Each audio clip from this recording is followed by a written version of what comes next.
7절까지 보았죠. 앞부분 1절부터 7절까지에서는 감독과 관련된 내용이 나옵니다. 사실 내용을 보면 감독이 무슨 일을 하는 사람인가 여기에 대해서는 한마디도 나오지 않고요. 어떤 자격 조건을 갖추어야 되는지 감독의 자격 조건에 대한 내용들이 쭉 나오거든요. 그리고 지난주에 말씀드렸던 것처럼 감독이 갖추고 있는 자격 조건을 한마디로 이야기하면 세부적으로 여러 가지가 쭉 나오지만 그 모든 걸 총괄하는 하나의 단어는 경건입니다. 경건한 삶을 살아가는 사람을 감독으로 세울 것을 그렇게 명령하신 거예요. 그래서 경건이란 도대체 무엇인가? 우리가 예수님 믿고 구원받았기 때문에 믿음 안에서 이전과 다르게 변화받은 삶을 살아가는 것을 경건한 삶이라고 하는데 예전에는 말씀 없이 살았지만 이제 말씀을 가까이 하고 예전에는 기도하지 않았지만 기도하고 예전에는 예배드리지 않았지만 예배드리고 이렇게 신앙생활에 있어서 변화가 있는 것도 당연히 경건한 그런 삶에 들어갑니다. 그러나 그것만이 아니라 디모데전서에서 조금 더 핵심을 두고 있는 것은 일상의 생활과 일반적인 삶이 어떻게 바뀌고 변화했는가 그것을 이제 경건한 삶이라고 설명을 하죠. 그래서 이걸 원칙적으로 조금 다르게 설명하면 이렇게 말할 수 있습니다. 하나님께서 처음에 에덴 동산을 만드시고 아담과 하와를 창조하셨을 때 그러니까 인간이 타락하기 이전에 죄를 짓고 심판이 이 땅에 들어오기 이전에 하나님이 원하셨던 사람이 살아가야 되는 삶의 방식이 있습니다. 이게 그런 시기가 거의 기록이 남아있지 않기 때문에 우리가 명확하게 좀 알기가 어렵죠. 그러니까 도대체 죄를 안 지었으면 심판을 받지 않았으면 사람은 어떻게 살까? 내가 개인적으로 살 때는 어떻게 살고 주변의 이웃들과 관계를 맺으며 살 때는 어떻게 살고 가정생활은 어떻게 했을까? 우리가 참 알기가 어렵습니다만 경건한 삶이라고 하는 건 바로 그런 삶입니다. 그러니까 죄가 들어오기 이전에 죄가 나를 지배하거나 하나님의 심판이 나를 다스리기 이전에 하나님이 원래 창조하셨던 원래의 목적, 창조 질서에 부합하게 삶을 살아가는 것. 그게 바로 경건한 삶이에요. 동시에 다르게 또 이야기를 하자면 우리가 예수님 믿고 구원받았으니까 이제 죽은 다음에 천국에 가죠. 이제 죽은 다음에 천국에 갔을 때 천국에 가서는 도대체 어떤 삶을 살게 될 것인가. 천국에서 나 자신의 삶을, 천국에서 내 주변에 또 다른 구원받은 사람들과의 관계를 맺는 삶을 어떻게 내가 살아가야 되는가. 그것을, 그 삶의 모습을 이 땅에서 지금 동일하게 행하며 살아가는 것. 이제 그게 바로 경건한 삶입니다. 그러니까 경건이라고 하는 건 잃어버렸던 창조 질서를 회복하는 것이고 동시에 우리가 믿음으로 얻게 되었던 천국의 질서를 또 현재의 삶 속에서 누리고 또 행하며 살아가는 것이 경건한 삶인 거죠. 그래서 앞부분에서 감독과 관련해서 경건한 삶을 자격 조건으로 이제 쭉 설명을 했고요. 오늘은 또 마찬가지입니다. 여러 가지 자격 조건들이 나오는데 8절부터 13절을 보면 집사와 관련되어 있는 자격 조건들이 쭉 나옵니다. 이제 크게 보면 지난주에 보았던 자격 조건과 이번 주에 다르게 된 자격 조건이 뭐 그렇게 많이 다르지 않습니다. 그래서 오늘 본문을 보면 8절부터 10절까지 집사와 관련된 내용이 나오고요. 11절에 여자와 관련된 내용, 12절부터 13절은 다시 집사와 관련된 내용이 나옵니다. 그러니까 뭐 좀 구조에 대한 얘기를 하면 늘 헷갈리거나 재미가 없기는 하지만 사실 집사와 관련된 자격 조건을 쭉 쓰는데 그 중간에 여자와 관련된 내용을 집어넣어서 앞뒤로 나누어 놓은 그런 모습인 거죠. 오늘 본문을 보면서 구체적인 자격 조건들이 무엇이 있는지 몇 가지에 대해서 간단하게 이야기하고 다시 전체적으로 우리가 또 이 자격 조건과 관련해서 살펴봐야 될 내용들을 말씀을 나누려고 합니다. 먼저 8절부터 보시면 8절에 보면 어찌 보면 이 본문을 이해하는 데 있어서 제일 중요한 단어가 하나 처음에 나오죠. 8절이 이렇게 시작합니다. 이와 같이. 앞부분에 무슨 내용이 나왔죠? 앞부분에 감독과 관련된 내용이 나왔잖아요. 그러니까 감독이 갖춰야 될 자격 조건과 지금부터 설명하게 될 집사들이 갖춰야 될 자격 조건은 같다 이거죠. 다만 원래 문법적으로 놓고 보자면 이와 같이라고 설명을 했으니까 그 뒤에 앞에 나왔던 감독 자격 조건을 다시 한번 반복해서 열거하는 게 나와야 되겠죠. 근데 이 집사의 자격 조건을 보면 똑같은 내용을 열거하지 않거든요. 그러니까 그걸 보면 이와 같이라고 하는 표현은 세부적인 내용이 똑같다는 뜻이 아니라 기준과 원칙이 똑같다는 뜻입니다. 그러니까 감독이 갖춰야 될 자격의 기준이 무엇인가, 집사가 갖춰야 될 자격의 기준이 무엇인가, 이것과 관련해서 설명을 하는 거죠. 제일 처음을 보면 이렇게 시작합니다. 첫 번째 조건이에요. 정중한 것이 제일 첫 번째 자격 조건인데 이 뒷부분에서도 나오겠지만 이게 집사가 갖춰야 될 자격 조건 중에 제일 중요한 조건입니다. 이 정중하다라고 하는 게 무슨 뜻인가? 옆에 있는 사람들에게 좀 친절하게 대한다 이런 뜻인가? 뭐 물론 그런 뜻도 있겠죠. 헬라어 성경을 찾아보니까 헬라어 성경으로는 셈누스라고 하는 단어를 썼는데 이 신약 성경 안에 전체 통틀어서 3번밖에 안 나옵니다. 그러니까 이게 정확한 의미를 찾기가 쉽지 않아요. 그러나 일반적으로 이해할 때는 영어 성경에서도 어떻게 번역했느냐, 일반적으로 용례를 보면 어떠하냐 보면 좀 다르게 번역하는 게 의미를 잘 이해하는 데 도움이 되지 않을까 싶습니다. 이 단어는 정중하다, 이 말은 존경받을 만하다 그런 뜻입니다. 존경받을 만하다 혹은 위엄이 있다 그런 뜻이에요. 권위가 있다. 그러니까 지금 여기서 정중하다라고 하는 건 결국 어찌 보면 존경받을 만하다고 하는 것은 결과인 거죠. 내가 어떤 행동을 했어요. 옆에 있는 사람에게 행동을 할 때 그 행동이 존경을 받을 만한 행동을 하는 거예요. 그래서 그 결과 내 옆에 있는 사람들로부터 존경을 받는 그런 사람이어야 된다는 거죠. 그럼 누구로부터 이런 존경을 받아야 될까요? 앞에 나왔던 내용과 똑같습니다. 나 자신이 나를 보았을 때도 스스로 인정할 만하고 교회 안에 있는 다른 성도들과 견주어 보았을 때도 성도들로부터도 존경을 받고 불신자인 세상 사람들 앞에서도 존경을 받고 또 무엇보다도 함께 지내는 가족들로부터도 존경을 받을 만한 그런 모습이 되어야 하는 거죠. 그래서 지금 제일 첫 번째 나온 조건이 매우 중요합니다. 존경받을 만한 그런 사람이어야 한다. 사실 이 조건은 어찌 보면 조금 두리뭉실한 것 같기는 해요. 왜냐하면 내가 아무리 존경받을 만한 모습으로 행동을 해도 상대방이 나를 존경하지 않을 수도 있잖아요. 나는 정말 열심히 뭔가를 잘했는데 그럼에도 불구하고 상대방은 나를 존경하는 게 아니라 멸시하거나 아니면 인정하지 않을 수도 있습니다. 뭐 그건 어떻게 하겠습니까? 그러나 내가 모든 사람들로부터 항상 존경받는 것은 아니라 하더라도 그래도 일정 부분 사람들로부터 야, 저 사람은 참 괜찮아. 저 사람은 참 훌륭해. 그렇게 인정받는 그런 모습이 있어야 하는 것이죠. 그래서 이게 아무것도 아닌 것 같아도 직분을 감당할 때 있어서는 이게 제일 중요한 겁니다. 여러분, 한 사람의 권위는 어디서 나올까요? 존경받지 못하면 아무리 법적인 권위를 갖고 있어도 권위를 행사하기 참 어렵습니다. 예전에도 이제 동기 목사님들이랑 이런저런 얘기를 하다가 제가 가끔 그런 얘기 하거든요. 우리 신임 투표를 좀 해야 되나? 교회 정관에 신임 투표를 넣은 교회들이 많이 있습니다. 그래서 우리 예전에 우리 인테리어 할 때 가서 예배드렸던 우면동 교회 3년인가 6년마다 신임 투표를 하게끔 정관에 넣어놔서 신임 투표를 꼭 하거든요. 그럼 제가 목사님한테 그렇게 이야기하곤 한다고요. 사기치지 마라. 자기가 개척했는데 뭐 신임투표에서 떨어지겠느냐. 신임투표할 때는 당사자는 있으면 안 된다 그래서 한 2-5주 쉬시고 딴 데로 가시더라고요. 그래서 휴가를 하려고 하는구나. 여러분, 신임투표를 하든 말든 만약에 성도들이 목회자를 신뢰하지 않고 존경하지 않으면 어떻게 목회를 합니까? 설교하는 걸 어떻게 듣겠습니까? 그러니까 존경하는, 인정하는 이게 아주 기본인 거예요. 그러니까 감독도 그렇고 집사도 마찬가지입니다. 저 사람이 집사인데 내가 그 사람을 존경할 만한 마음이 생기지 않아요. 그러면 이거 엉망이 되는 겁니다. 엉망진창이 되는 거죠. 가정도 그렇고 일반 사회도 마찬가지. 이 첫 번째 조건이에요.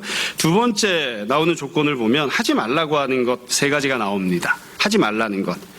그 뒤에 보시면 하지 말라는 첫 번째는 일구이언을 하지 아니한다. 한 입으로 두 말을 하지 않는다는 거예요. 모든 종류에 있어서 다른 말을 한 입으로 내뱉지 말라는 거예요. 좀 크게 보자면 내가 예수님 믿는다고 신앙 고백하고서 우상 숭배하는 그런 말 하지 마라. 복음적인 말을 하면서 그러면서 세상적인 말을 하지 마라.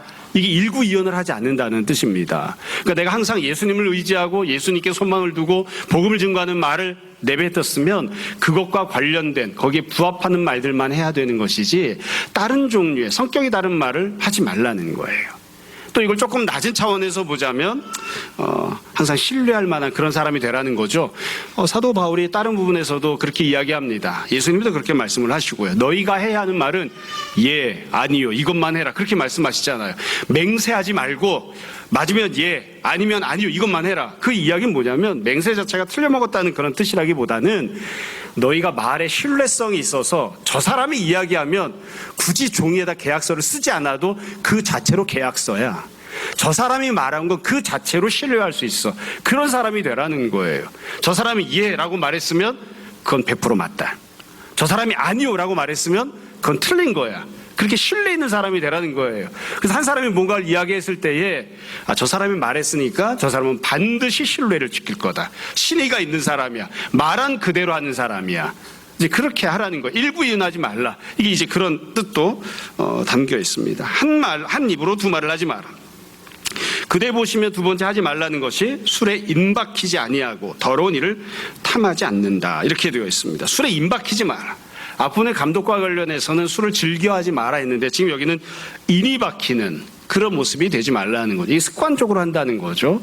중독되어 있다는 그런 모습입니다.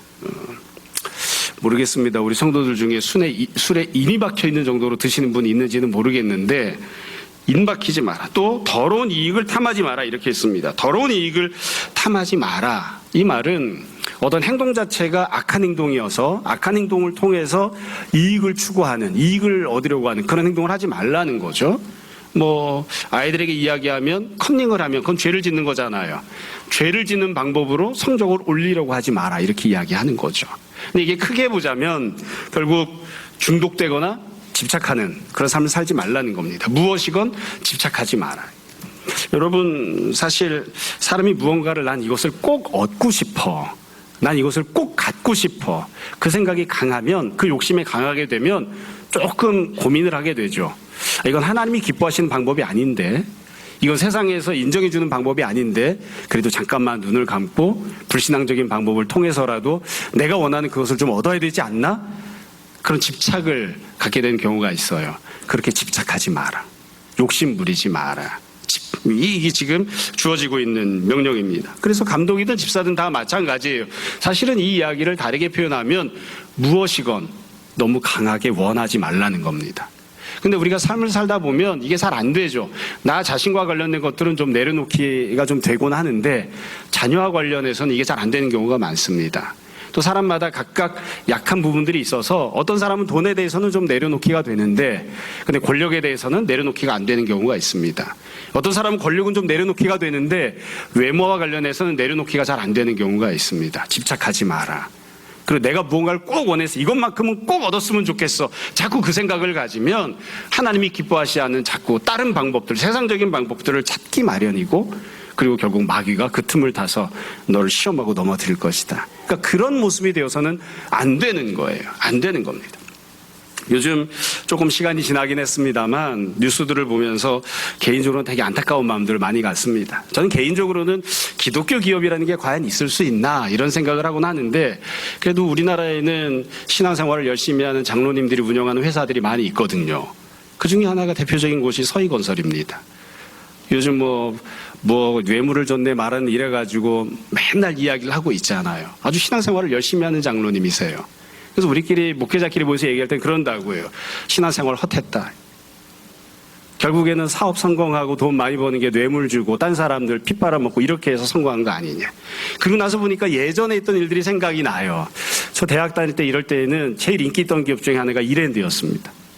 이랜드에서 모토로 내세웠던 것 중에 두 가지가 이런 거였어요. 하나는 우리는 주일 성수합니다. 지금 주일 성수 안 해요. 지금 주일도 장사합니다. 이랜드. 그 다음에 두 번째 모토는 그거였어요. 우리는 뇌물을 주지 않습니다. 그래서 뭐든 관공서 가면 뇌물을 주지 않고 계속 서서 기다리는 거예요. 또 찾아가고 또 찾아가고 뇌물 주지 않겠다. 그래서 그게 굉장히 신선한 충격이었거든요. 한국 사회에서 주일 성수를 하고 뇌물을 주지 않고 사업을 할 수 있는가. 한번 되는 것을 보여주겠다. 그래서 그때 막 젊은 사람들이 어떻게 해서든 가서 소위 우리가 이렇게 이야기하면 좀 미안하긴 하지만 이랜드를 돈 조금 주고 일만 부려먹는다고 일랜드라고 그랬거든요. 그래도 깨끗한 회사 가서 일해보겠다고 많이들 갔었다고요. 근데 요즘 생각이 납니다. 사람이 무언가 한 가지에 집착을 하면 그것을 얻겠다고 생각을 하면 뇌물도 주고요. 부정한 방법도 사용하고요. 예수님 믿는 장로님이 신천지 행사에도 가고요. 신천지 행사에 가서 정치를 할 것 같으면 장로를 안 해야 됩니다. 장로 안 하고 하면 누가 뭐라고 하겠습니까? 감독도 하고 장로도 하고 신천지도 가고 이렇게 하려고 하니까 문제가 되는 거죠. 내가 원하는 무언가를 꼭 얻어야 되겠다. 그 집착을 갖지 마라. 그 집착을 가지면 경건하게 살기 어렵습니다. 그리고 그런 사람들은 감독의 자격이 없는 것이죠. 그 뒤에 보면 세 번째 구절에 보면 자격 조건으로 이렇게 되어 있습니다. 깨끗한 양심, 믿음의 비밀을 가진 자라야 한다. 이게 이미 몇 주나 지났기 때문에 다 기억을 못 하실 수도 있습니다만 디모데전서에서는 성도를 표현하는 특징적인 단어가 있습니다. 성도 그러면 어떤 사람이냐? 앞부분에 보시면 성도에 대해서 설명을 할 때에 어떻게 이야기를 했느냐? 마음과 관련해서 양심과 관련해서 성도를 표현한 게 있다고요. 청결한 마음을 갖고 있는 사람, 선한 양심을 갖고 있는 사람, 거짓 없는 믿음을 갖고 있는 사람, 그게 성도입니다. 그러니까 우리가 예수님을 믿으면 몸은 하나도 안 변해요. 몸은 하나도 안 변하잖아요. 제가 예수님 믿었을 때 그때 초등학교 1학년 들어가기 전에 키가 105cm였는데 예수님 믿었다고 해서 키가 갑자기 120cm가 된 게 아니에요. 똑같아요. 똑같이 조그만해요. 똑같이 볼품 없습니다. 육적인 것은 하나도 바뀌지 않지만 예수님 믿으면 곧장 바뀌는 게 있죠. 선한 양심으로 바뀝니다. 선한 양심을 갖게 되고 청결한 마음을 갖게 되고 거짓 없는 믿음을 소유하게 되는 영적인 변화가 생겨나거든요. 그래서 성도는 어떤 사람이냐? 예수님 믿고 마음이 청결하게 된 사람, 선한 양심을 갖게 된 사람, 거짓 없는 믿음을 갖게 된 사람이에요.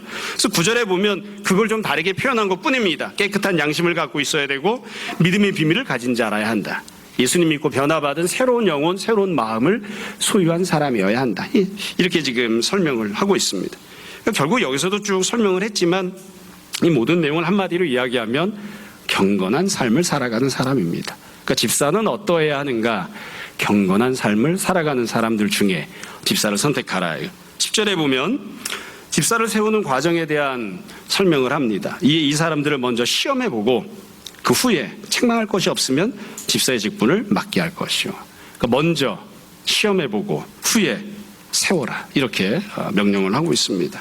여기서 시험해 본다라고 하는 것은 체크를 해보는 거죠. 여러분, 체크를 해보면 얼마든지 알 수 있습니다. 이게 막 은밀하게 막 숨겨져 있는 그런 누구도 알 수 없는 죄를 지는, 그걸 어떻게 알겠어요? 그거 말고 겉으로 드러나는 행동만 보면 이 사람이 자격을 갖추고 있는지 그렇지 못한지, 경건한지 경건하지 않은지 알 수 있습니다. 알 수 있습니다. 이게 목회자가 늘 하기 좀 부끄러운 이야기지만 어렸을 때부터 늘 듣고 자란 얘기가 있습니다. 사모님들이 그런다고 하잖아요. 이 소뚜껑 들고 강대상으로 올라갔으면 좋겠다고. 강대상에서는 늘 좋은 말만 하는데 집에 오면 왜 맨날 나를 두들겨 패느냐. 그래서 소뚜껑 들고 강대상으로 올라갔으면 좋겠다. 이 강대상 위에서는 성인군자가 살고 있고 강대상 밑으로 내려가면 험악한 못난 놈이 살고 있는 거거든요. 우리가 다 압니다. 아무리 숨기려고 해도 저 사람이 경건하게 살고 있는지 그렇지 않은지, 삶이 변화했는지 그렇지 않은지, 설령 삶이 좀 아름답지 못해도 조금씩 나아지고 있는지 아니면 자꾸만 퇴락해 가고 있는지 압니다. 시험해보고 그리고 잘 살펴보고 책망할 거리가 없을 때 그때 그 사람을 집사로 세우라고 한 겁니다. 자, 일단 집사와 관련된 자격 조건이 나왔죠. 뒷부분이 조금 더 나오겠습니다만 이 집사와 관련해서 이 제시되고 있는 자격 조건이 갖고 있는 중요한 몇 가지 특징들이 있습니다.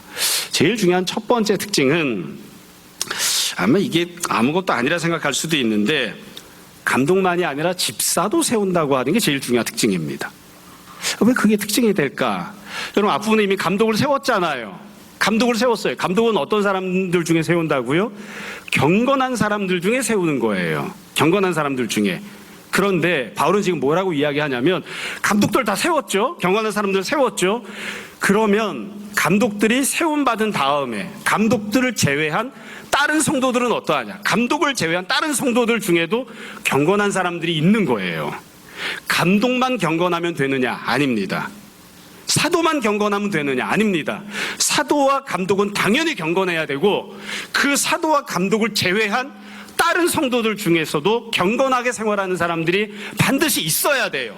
그리고 그렇게 경건하게 생활하는 사람들 중에 집사를 세우는 거죠. 다시 말씀드립니다. 이게 아무것도 아닌 것 같아도 그래서 바울은 지금 은연중에 이렇게 이야기하는 거예요. 교회에서 누가 경건하게 살아야 될까요? 사도는 당연히 경건하게 살아야죠.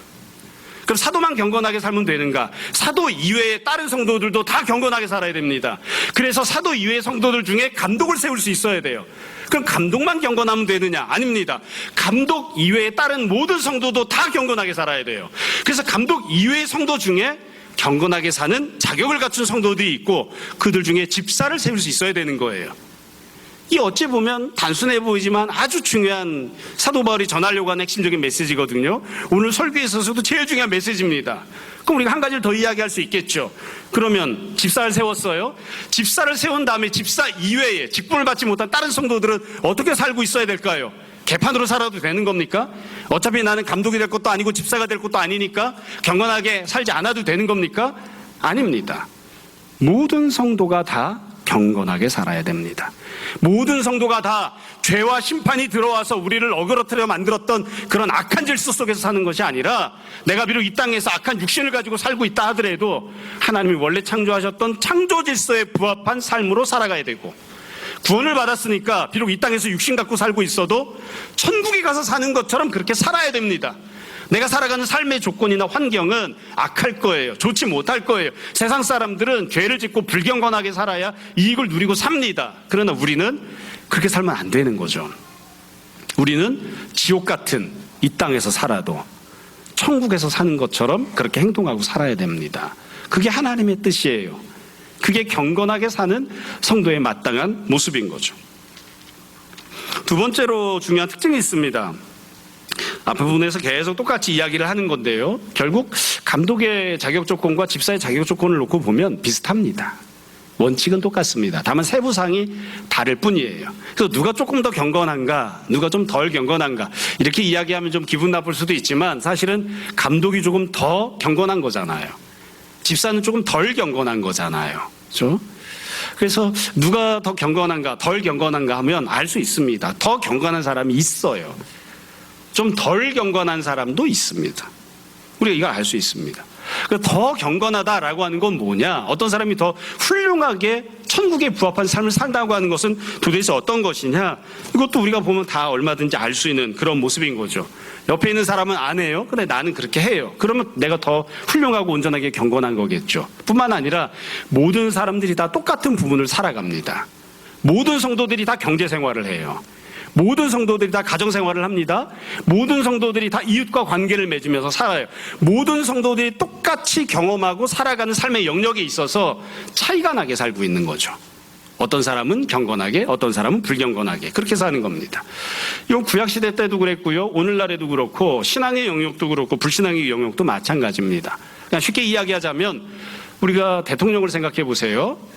이승만 대통령이나 노태우 대통령이나 전두환 대통령이나 아니면 지금 있는 이재명 대통령이나 다 정치와 관련된 무언가를 합니다. 경제와 관련된 무언가를 합니다. 그렇잖아요. 외교와 관련된 무언가를 합니다. 다 똑같은 영역을 해요. 근데 어떤 대통령은 정치에 대해서 이렇게, 어떤 대통령은 정치에 대해서 저렇게 다르게 하는 거예요. 모두가 다 경제를 살리겠다고, 어떻게든 백성들을, 국민들을 먹고 살게 하겠다고, 잘 먹고 잘 살게 하겠다고 노력합니다. 경제와 관련해서 어떤 대통령은 이렇게, 다른 대통령은 저렇게, 다 똑같은 영역인데 각각 다르게 행동을 하고 있는 거죠. 성도들도 마찬가지입니다. 다 똑같이 경제 생활을 해요. 다 똑같이 자식을 키웁니다. 다 똑같이 아이들 입시가 있어요.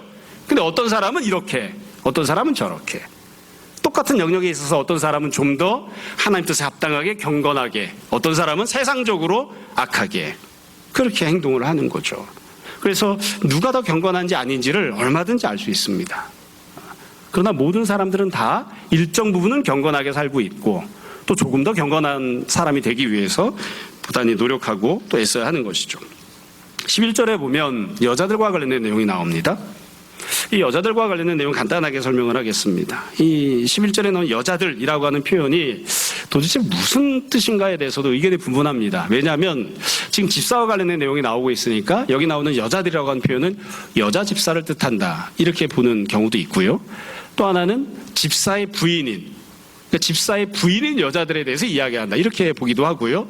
세 번째는 저는 세 번째 입장이 맞다고 생각을 하는데 여자들을 직분으로 보는 겁니다. 감독, 집사, 여자 다 직분인 거예요. 그러니까 우리가 생각할 때 여자 그러면 그냥 성별로서 남자와 여자를 지칭한다고 생각하지만 그렇지 않게 보는 겁니다. 사실 이와 비슷한 경우가 사도 바울이 권면하는 과부와 관련된 내용이 있습니다.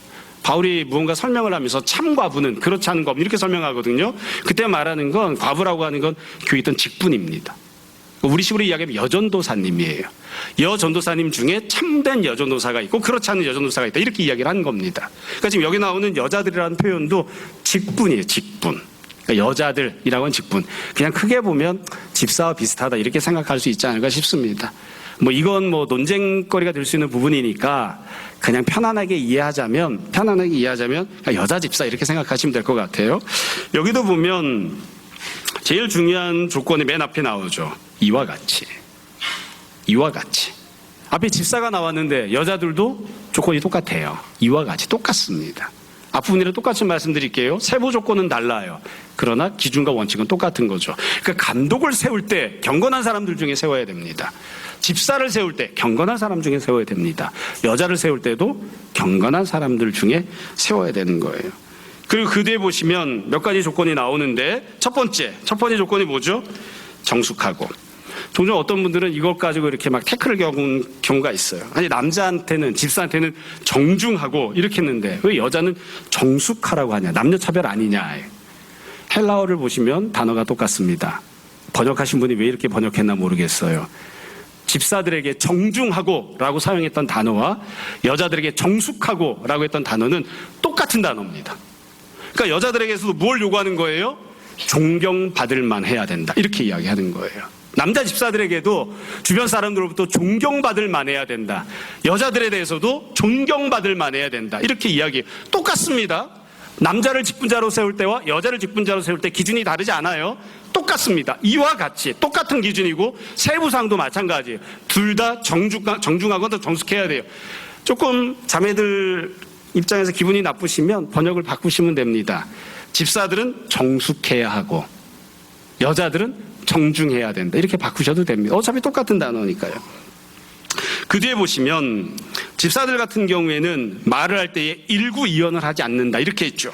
근데 여자들 같은 경우에는 모함하지 않는다.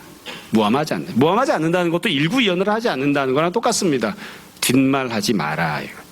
옆에 있는 사람 깎아내리거나 험담하지 마라. 그렇게 이야기한 거고요. 그 뒤에 보시면 절제한다 이렇게 돼 있죠. 남자 집사들 같은 경우는 뭐라고 돼 있었습니까? 술, 더러운 이익 이런 거 탐하지 마라 이렇게 돼 있었죠. 술에 임박히면 안 되고 더러운 이익을 탐하면 안 됩니다. 여자들은요 절제해야 됩니다. 절제한다는 것도 마찬가지예요. 여자들 술에 임박히면 안 되고요. 더러운 이익을 탐하면 안 됩니다. 다만 현실적으로 봤을 때 남자들이 포기하지 못하고 끝까지 집착하는 것과 여성들이 포기하지 못하고 끝까지 집착하는 것은 조금 다른 경우들이 있죠. 조금 다른 경우들이 있습니다. 남자들은 핸드백에 목숨을 잘 안 겁니다. 근데 여자들은 백에 목숨을 거는 경우들이 조금 있습니다. 남자들은 화장하는데 그렇게 많이 신경 쓰지 않습니다. 근데 여성들은 조금 치장하는데 조금 더 신경을 쓰는 경우들이 또 있다고요. 성향상, 상황상 조금 다른 부분들이 있어요. 절제하라는 거예요. 절제하라. 여러분이 절제한다라고 하는 것은 모든 사람들이 다 쉽지 않은 것인데요. 왜 그러냐면 내가 원래 타고난 본성은 절제가 안 되기 때문에 그렇습니다. 절제한다고 하는 이 성격은, 이 자격 조건은 타고나는 게 아니에요. 사람은 누구나 다 자기가 원하는 욕심대로 살기를 원합니다. 내가 갖고 있는 기본적인 욕구를 충족하기를 원하고 사람마다 욕구의 크기가 조금씩 다 다르잖아요. 어떤 사람들은 먹는 걸 좋아해요. 많이 먹어야 돼요. 저 같은 사람은 먹는 걸 귀찮아합니다. 안 먹었으면 좋겠어요. 살아남기 위해서 먹는 거예요. 안 먹으면 죽으니까. 아직 확인은 안 해봤어요. 안 먹어도 죽는지 사는지. 가끔 그런 얘기 하거든요. 제가 어렸을 때 어머님이랑 신앙 때문에 싸우거나 그러면 저는 기본적으로 3박 4일 금식했습니다. 뭐 죽게 하겠어? 이러고 엄마 속을 새기는 거죠. 아주 그냥 패죽여도 시원찮은 놈이네. 이 얘기 해보니까. 사람마다 욕구의 크기가 달라요. 먹는 것, 입는 것, 얻는 것, 누리는 것, 보는 것, 자기가 더 많이 원하는 그런 부분들이 있단 말이죠. 그래서 이 절제한다라고 하는 건 뭐냐면 쉽게 이야기하면 참는 거거든요. 이거 훈련해야 됩니다. 훈련해야 돼요. 이게 좋은 예인지는 모르겠습니다만 제가 대학생 때 읽었던 책 중에 민중신학과 관련된 책들을 이제 읽곤 했었는데 별로 좋은 신학이 아닙니다. 우리는 그걸 받아들이지도 않고 저도 받아들이지 않습니다. 근데 이 민중신학이라고 하는 걸 누가 만들었냐면 안병무 씨라는 분이 만들었어요. 근데 이분이 아주 늦게 결혼을 했습니다. 늦게 결혼해서 나중에 70이 다 됐을 때 아들이 20살이었거든요. 근데 이 안병무 씨가 결혼했던 분이 배우자가 누구였냐면 박영숙 씨라고 민주당에서 정치를 하시던 분이었습니다. 근데 이 박영숙 씨는 되게 부잣집 딸이에요. 부잣집 딸이에요. 근데 안병무 씨가 결혼을 하고서 제일 처음에 바꾼 게 뭐냐면 내 식탁 위에 반찬을 많이 깔지 마라. 가난한 사람들이 먹는 것처럼 먹는다. 솔직히 이야기하면 자기는 가난하게 살아서 먹던 대로 먹는 거예요. 내 식탁 위에 김치와 국 이외의 반찬을 올리지 마라. 그러니까 이게 박영숙 씨가 미치겠는 거예요. 자기는 한 번도 그렇게 살아본 적이 없거든요. 한 번도 그렇게 살아본 적이 없어요. 자기는 항상 가정부가 2명, 3명 되는 집에서 살았는데 집안의 청소를 다른 노동자에게 맡기지 마라. 네가 해라 이거예요. 가끔 물어보고 싶어요. 너는 했냐? 이렇게 물어보고 싶어요. 네. 절제한다고 하는 건 참는 겁니다. 참는 건데 이게 쉽지가 않죠. 내가 여지껏 살아왔던 것과 다르게 살아야 되니까, 누릴 수 있는 걸 누리지 않아야 되니까 절제하라. 그러니까 여성들에게 요구하는 거예요. 절제하라. 뭘 절제해야 될까? 이건 여러분들이 각각 다 한번 생각해 보시기 바랍니다. 그런데 여기서 이 여자들과 관련된 자격조건을 보면서 우리가 묘한 특징 하나를 찾을 수 있습니다. 그게 뭐냐면 집사들과 여자들의 공통적인 조건이 있죠. 공통적인 조건이 뭐예요? 정중한 겁니다. 존경받을 만한 게 공통적인 조건이에요. 이게 왜 공통적인 조건일까요? 제일 중요하니까요. 그러니까 이 집사가 되려고 하면, 여자들이라고 하는 직분을 받으려고 하면 어떠해야 되느냐? 남녀를 불문하고 노소를 불문하고 다 주변 사람들로부터 인정받을 만한 사람이어야 한다. 존경받을 만한 사람이어야 되는 거예요. 자, 그럼 어떤 부분에서 존경을 받아야 될까요? 간단해요. 그 뒤에 나온 말이잖아요. 네가 말하는 데 있어서, 생활하는 데 있어서, 절제하는 데 있어서 주변 사람들로부터 존경받을 만해야 돼. 네가 말하는 걸 보면 저 사람은 참 말을 훌륭하게 해. 뒷말을 하거나 험담을 하거나 그렇지 않아. 네가 절제하며 사는 삶을 보면 저 사람은 자기가 하고 싶은 욕심이 있는 게 있어도 절제하고 참고 내려놓을 줄 알아. 끝까지 욕심을 부리거나 악한 방법을 선택하려고 하지 않아. 그 부분들에 있어서 존경받을 만한 그런 사람들이 되어야 되는 거죠. 자, 마지막 조건입니다. 12절부터 13절이에요. 집사들은 한 아내의 남편이 되어 자녀와 자기 집을 잘 다스리는 자일지니. 지난주에도 말씀드렸습니다만 이건 결혼을 해야 된다, 말해야 된다 이런 뜻이라기보다는 가정생활을 잘 해야 된다는 뜻입니다. 가정을 잘 섬기고 가족들을 잘 돌보고 가족들로부터도 인정받는, 존경받는 그런 모습이 되어야 되는 거죠. 중요한 내용이 그 뒤에 13절에 나옵니다. 13절을 보면 약속이 나오는데, 집사의 직분을 잘한 자들은, 13절에서 집사의 직분을 잘한 자들은 이렇게 표현했으니까 여지껏 앞에 집사들도 나오고 여자들도 나왔으니까 여자들도 이 집사들 안에 일정 부분 포함되는 것 같아요. 집사의 직분을 잘 감당한 사람들은 첫 번째로 아름다운 지위를 얻게 되고, 두 번째 그리스도 예수 안에 있는 믿음의 큰 담력을 얻느니라. 그러니까 쉽게 이야기하면 직분을 잘 감당하면 믿음이 성장한다는 겁니다.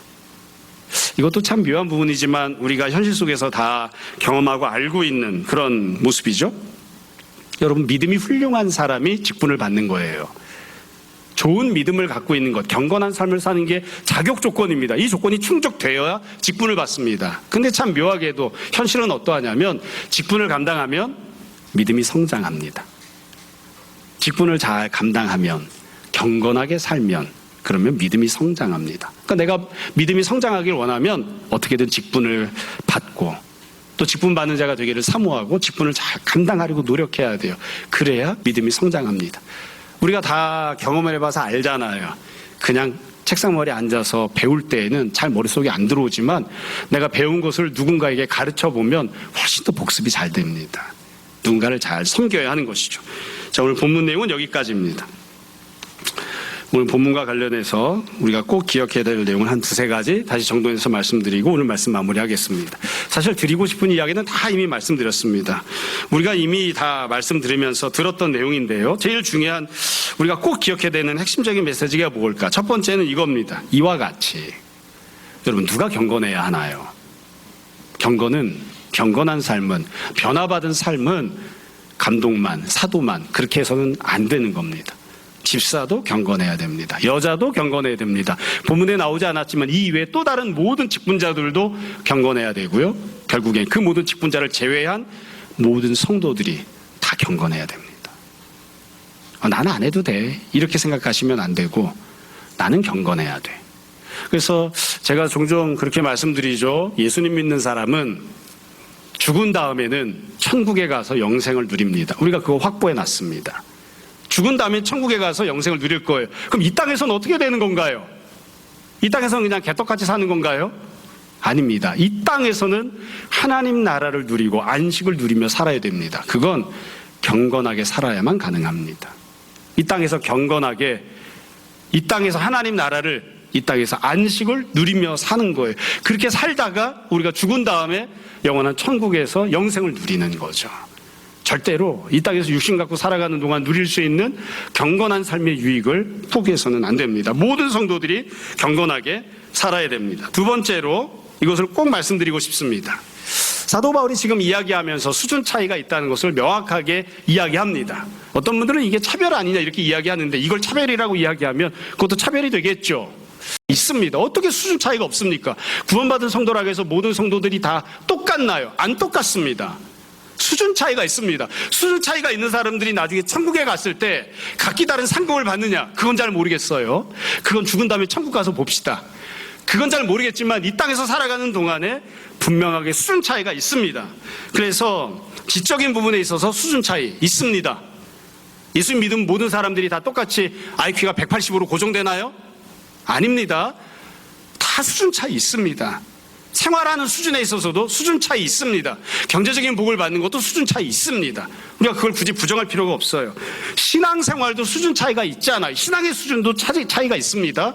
여러분, 예배를 열심히 많이 드리는 사람과 그렇지 않은 사람이 있습니다. 간신히 교회에 나와서 퍼져 자다가 가는 사람이 있는가 하면 그것도 그래도 나왔으니까 얼마나 감사하고 귀합니까?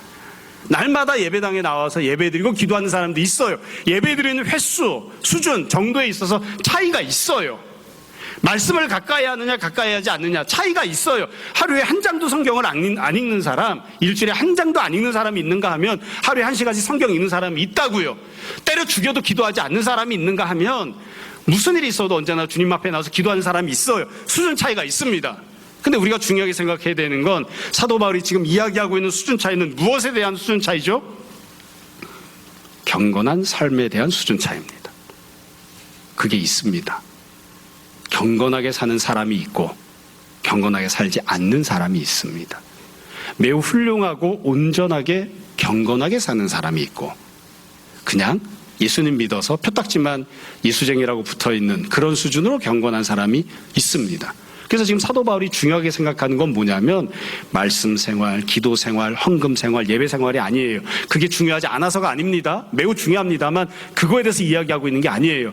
직분은 누가 받느냐? 직분은 누가 맡는 것이냐? 도대체 성도는 어떠한 삶을 살아야 되느냐?